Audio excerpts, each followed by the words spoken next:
उनकी निगाहों में जाने कितने ही रंग समाये हैं, पर हर रंग में मुझे अपना ही अक्स नजर आता है। अमर ने एकटक प्रतिभा को देखते हुए कहा तो वह हंस पड़ी। चलो आज तुम्हें अपने पेरेंट्स से मिलवा दो, अमर ने प्रतिभा का हाथ थामकर फिर से कहा। प्रतिभा खुशी से चीख पड़ी। सच? उसके चेहरे पर शर्म की लाली बिखर गई। माहौल में और भी रंग भरते हुए अमर ने कहा, सोचता हूँ लगे हाथ उनसे हमारी शादी का दिन भी तय करवा लो। प्रतिभा ने होले से पलके उठाते हुए कहा, सीधे शब्दों में कहो ना कि तुम मुझे प्रपोज कर रहे हो। इतने नराले अंदाज में तो कभी किसी ने प्रपोज नहीं किया होगा। प्रतिभा की बात सुनकर अमर हंस पड़ा, फिर गंभीर होता हुआ बोला, सच प्रतिभा, बहुत प्यार करने लगा हूँ तुम्हें और तुमसे जुदा होकर जीने की बात सोच भी नहीं सकता। इसीलिए चाहता हूँ जल्द से जल्द हमारे रिश्ते को घर वालों की भी स्वीकृति मिल जाए। जरूर मिल जाएगी स्वीकृति। तुम बताओ कब चलना है? कल कैसा रहेगा? एक्चुअली कल सैटरडे है, सुबह निकलेंगे तो शाम से पहले ही लखनऊ पहुँच जाएंगे, फिर संडे वापस दिल्ली। Very good. मैं इंडियन ड्रेस पहनकर चलूँगी ताकि तुम्हारे पेरेंट्स को एक नज़र में पसंद आ जाऊँ, कहकर उसने अपना सिर अमर के कंधों पर टिका दिया। अमर और प्रतिभा एक ही ऑफिस में पिछले 4 सालों से साथ काम करते आ रहे हैं। प्रतिभा पटना की है और दिल्ली में पढ़ाई के साथ पार्ट टाइम जॉब करती है। इधर अमर भी लखनऊ से अपने सपनों को पूरा करने दिल्ली आया हुआ है। दोनों इतने दिनों से साथ हैं, एक दूसरे को पसंद भी करते हैं, पर आज पहली दफ़ा अमर ने साफ तौर पर प्रतिभा से दिल की बात कही थी। दोनों के दिल सुनहरे सपनों की दुनिया में खो गए थे। अगले दिन सुबह सुबह ट्रेन थी। प्रतिभा ने एक सुंदर हल्के नीले रंग का फ्रॉक सूट पहना, उस पर गुलाबी रंग का काम किया हुआ दुपट्टा, माथे पर नीले रंग की बिंदी लगाई, होठों पर हल्का गुलाबी लिपस्टिक लगाकर बालों को खुला छोड़ दिया। हाई हील्स पहनकर जब वह अमर के सामने आई तो वह आहें भरते हुए बोला, आज तो महताब जमीन पर उतर आया है, साथ साथ चलेगी रोशनी सारी रात। मिस्टर शायर, आप कहें तो हम प्रस्थान करें? मुस्कुराकर प्रतिभा ने कहा और दोनों एक दूसरे का हाथ पकड़कर आगे बढ़ गए। पूरे रास्ते दोनों भावी जीवन के सपने देखते रहे। घर पहुंचकर अमर ने बेल बजाई तो प्रतिभा का दिल धड़क उठा। वह पहली बार अपने भावी सास ससुर से मिलने वाली थी। दरवाज़ा अमर की माँ ने खोला, पीछे से उसके पिता भी आ गए। प्रतिभा ने जल्दी से दुपट्टा सिर पर रखकर सास ससुर के पैर छुए और आशीर्वाद लिया। सास ने उसे गले से लगा लिया और प्यार से अंदर ले आई। इधर प्रतिभा इस बात को लेकर चकित थी कि पहली बार मिलने के बावजूद उसे अमर के माता पिता का चेहरा जाना पहचाना सा लग रहा था। वह असमंजस की स्थिति में थी। थोड़ी देर की बातचीत के बाद आखिरकार उसने अपने मन की बात बोल ही दी। इस पर अमर के पिता एकदम हड़बड़ा से गए, मगर जल्द ही संभलते हुए बोले, देखा होगा बेटी तुमने कहीं आते जाते। फिर बात बदलते हुए पूछने लगे, तुम पटना में कहाँ रहती हो? जी कंकरबाग बस। जवाब देकर प्रतिभा ने फिर सवाल किया, पर अंकल आप दोनों तो लखनऊ में रहते हो और मैं दिल्ली में। आप कभी अमर से मिलने दिल्ली आए भी नहीं हो, फिर मैंने आप दोनों को कहाँ देखा होगा? अमर की माँ ने बात संभालने की कोशिश की और बोली, बेटी एक जैसे चेहरे वाले भी बहुत से लोग होते हैं, वह सब छोड़ और ये बता कि तुझे पसंद क्या है, वही बना देती हो। प्रतिभा तुरंत उठ गई और बोली, अरे आंटी आप बैठो, मैं बनाती हूँ ना। इसके बाद प्रतिभा ने कोई सवाल नहीं किया। खाते पीते और बातें करते कब रात हो गई पता ही नहीं चला। आज ने प्रतिभा को अपने कमरे में सोने के लिए बुला लिया।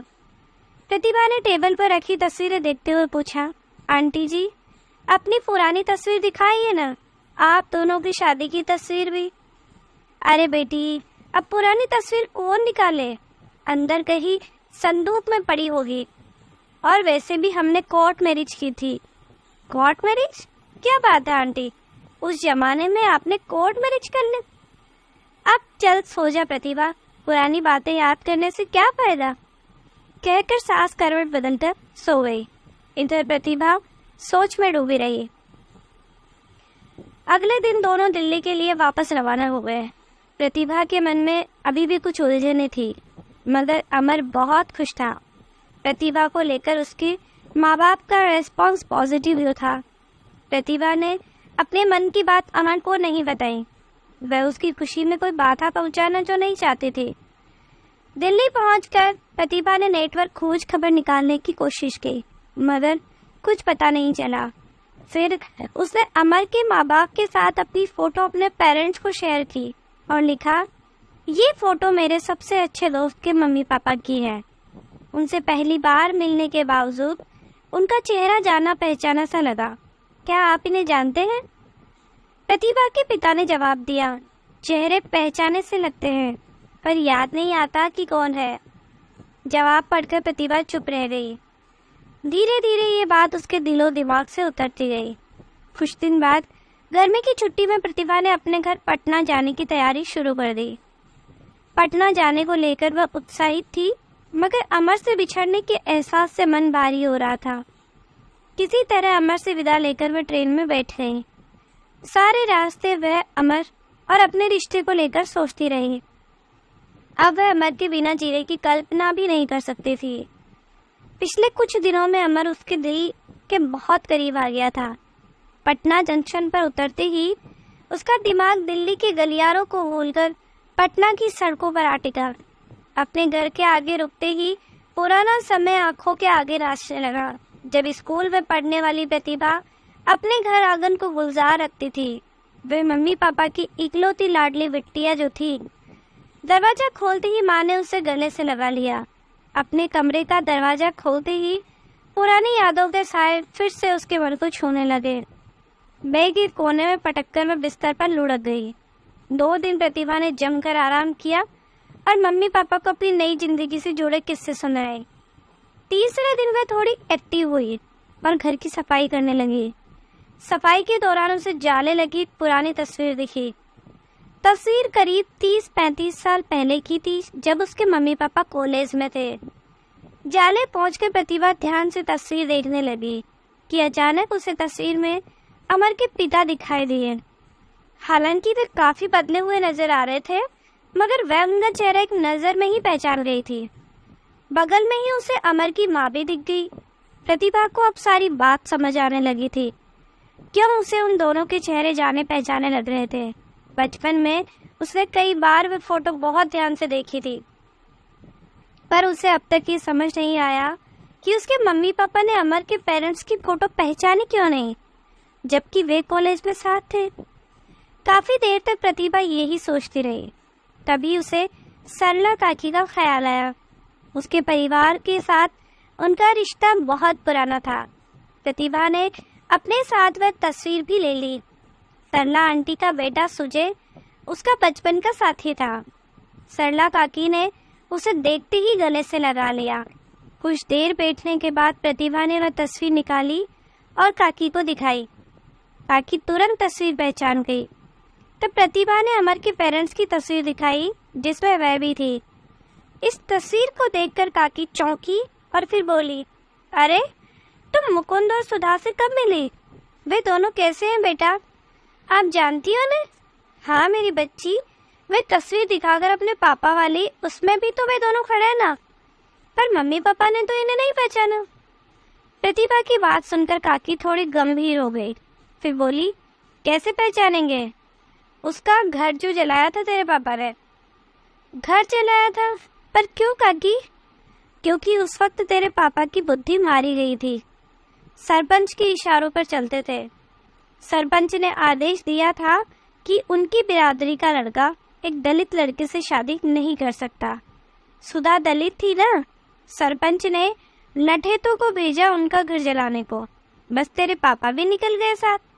ये भी नहीं सोचा कि अपने दोस्त का घर जलाने जा रहे हैं।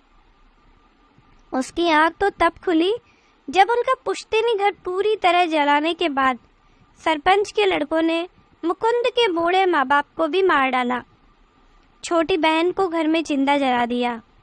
ये सब देखकर तेरे बाप की रूह कांप उठी और उसने उसी दिन से सरपंच का साथ पूरी तरह छोड़ दिया। इधर मुकुंद और सुधा किसी तरह अपनी जान बचाकर कहीं भाग गए।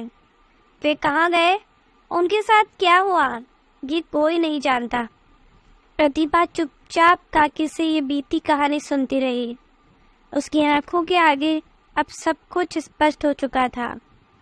क्या आप मुझे उनका जला हुआ घर दिखा सकती हो दादी? बेटा, उनका पुश्तैनी घर तो सालों पहले खंडहर में तब्दील हो चुका है और आज तक खंडहर ही है, कोई नहीं जाता उधर। तू कहती है तो मैं सुजय को भेजती हूँ तेरे साथ। प्रतिभा सुजय के साथ उस खंडहर नुमा घर को देखने पहुंची। टूटी जली इमारतें, खाली पड़े आधे अधूरे कमरे, दरकी हुई दीवारें, दम घोटता वीरानापन, सब चीख चीख कर उस स्याह काली रात का दर्द बयां करते दिखे। प्रतिभा ने मोबाइल से तस्वीरें खींची, एक एक जगह जाकर उस दर्द को महसूस किया, फिर अपने घर लौट आई। दिल्ली आकर वह अमर के पिता से मिली और भरी आंखों से उन्हें धन्यवाद कहा तो उन्होंने चौंकते हुए प्रतिभा की ओर देखा। प्रतिभा ने कहा, अंकल, मैं पटना के कंकड़बाग में उसी मोहल्ले में रहती हूँ जहाँ कभी आप दोनों भी। इतनी मुसीबतें आने के बाद भी आपने आंटी का साथ नहीं छोड़ा, अपने प्यार को निभाया, इतनी हिम्मत दिखाई। You are great uncle. उसकी बातें सुनकर अमर के पिता की आंखें भर आई। वे समझ गए थे कि जो राज उन्होंने बेटे से भी छुपाया वह सब बहू जान चुकी है।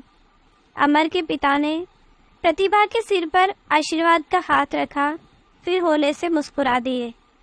प्रतिभा ने फैसला कर लिया था, अब वह जल्द ही अमर से शादी कर लेगी, मगर अपने पिता को इस शादी में नहीं बुलाएगी। अमर से भी सच्चाई छिपा कर रखेगी। इस बीच मम्मी ने फ़ोन पर बताया कि अगले सप्ताह पापा का कैटरेक्ट का ऑपरेशन होने वाला है। ये सुनकर उसने अमर से बात की और उसे कोर्ट मैरिज के लिए तैयार कर लिया। कुछ खास लोगों की उपस्थिति में कोर्ट मैरिज करके आर्य समाजी तरीके से शादी करना तय हुआ। प्रतिभा ने जानबूझकर शादी की तारीख 15 दिन बाद की रखवाई, जब उसके पापा का ऑपरेशन हो चुका हो और उसकी शादी में केवल उसकी मम्मी ही आ सके।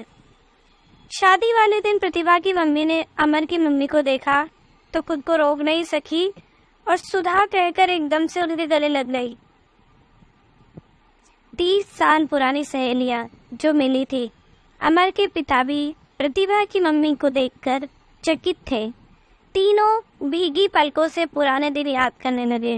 नियत समय पर शादी भी हो गई। सारा कार्यक्रम अच्छी तरह निपट गया। प्रतिभा को मम्मी अब घर लौटने वाली थी।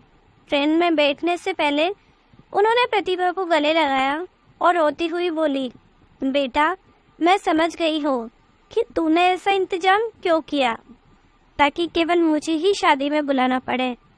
देख बेटा, तेरे पापा के हाथों तेरे सास ससुर के साथ गलत हुआ था, ये मैं मानती हूँ, मगर उसी दिन से तेरे पापा बिल्कुल बदल भी गए और उन्हें अपने किए पर बहुत पछतावा भी है। मुझसे शादी होने के बाद उन्हें प्यार की गहराई का एहसास भी हो चुका है। जानती है, मैं जब आ रही थी तो तेरे पापा ने क्या कहा था? क्या कहा था मम्मी? उन्होंने कहा, मुझे लग रहा है मेरी बच्ची मेरा पाप धोने वाली है और उसी दलित लड़की के बेटे से शादी करने वाली है जिनके परिवार को मेरी आंखों के आगे मार दिया गया और मैंने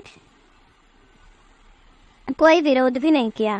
मैं सालों से ये दर्द और पछतावा दिल में लिए जी रहा था। मेरी बच्ची उनसे रिश्ता जोड़कर मेरी जिंदगी का दर्द थोड़ा कम कर देगी।